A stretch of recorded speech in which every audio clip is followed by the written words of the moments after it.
Figure shows a tube structure in which a sound signal is sent from one end and received the other end.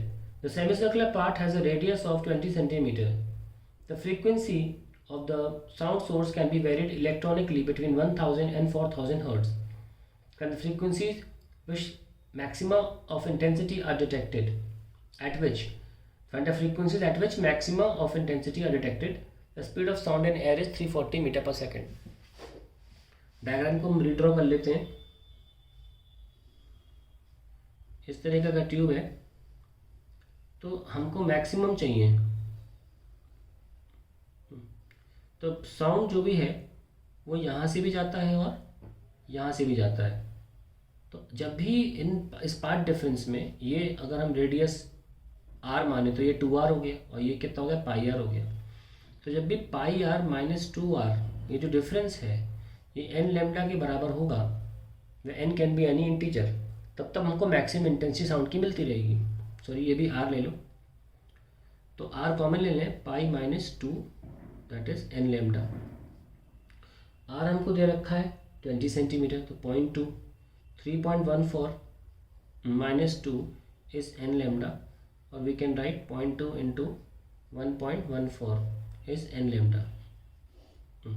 So this becomes 144 into 2 is 228. 0.228 is equals to n lambda. So हम कह सकते हैं wavelength जो हमारी आ गई है वो 0.228 by n आ गई है. और हमको ये बताया हुआ है कि 1000 से 4000 की फ्रीक्वेंसी हम अगर वेरी करें हर्ट्स में, तो इसमें ही बताना है कि कौन सी फ्रीक्वेंसी हमें देगी मैक्सिमम साउंड. लेमडा तो निकाल लिया, n can be decided over the fact कि ये इसके बीच में रहे. तो फ्रीक्वेंसी का मामला क्या होता है, वी बाय लेमडा. वेलोसिटी हमको दे रखी है इतनी 340 और लेमडा दे रखा है हमको, निकाला है हमने 0.228 और ऊपर एन आ जाएगा. That is a frequency. तो अगर हम इसको सॉल्व करें तो it is coming out to be, ये थोड़ा सा सॉल्व करना पड़ेगा हमको, 22, हम चाहे तो इसे 23 मान सकते हैं. ठीक है, तो 340 अपॉन 23 और इंटू 10 की पावर, इसको भी हटाओ, हम 0.22 को 23 मान लिया, इसको हटा दिया हमने. ठीक है, 0.23 मान लिया, तो 23 मान के चलें तो ऊपर 2 और 1 0 3 आ जाएगा. तो 34 डिवाइड बाई 23. सो 1 ज़ा 23, 11 0 23, 5 ज़ा 4 लेना पड़ेगा, काफ़ी दूर है. 92 और 18 0 23, 6 ज़ा 7 ज़ा 8 ज़ा 16, 7 आएगा कभी करीब.